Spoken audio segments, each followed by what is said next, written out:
আপনি যদি নিয়মিত স্ট্রবেরি খান তাহলে আপনার রোগ প্রতিরোধ ক্ষমতা বাড়তে দারুণভাবে কাজ করবে।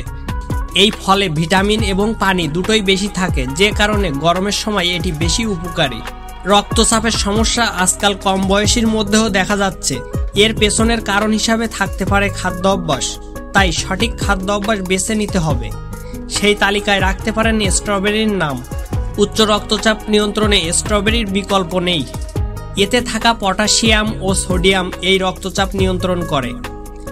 স্ট্রবেরি খেলে পটাশিয়াম শরীরে আসে, যা প্রেসারকে রাখে নিয়ন্ত্রণে। উচ্চ রক্তচাপ নিয়ন্ত্রণে রাখতে স্ট্রবেরির ভূমিকা রয়েছে। এই ফল নিয়মিত খেলে তা শরীরে পটাশিয়াম পৌঁছিয়ে দেয়, যে কারণে হার্ট ভালো রাখা সহজ হয়। কোষ্ঠকাঠিন্যের সমস্যা কাটাতে সাহায্য করে এটি। এছাড়া ক্যান্সার ঝুঁকি কমাতে স্ট্রবেরির গুরুত্ব রয়েছে।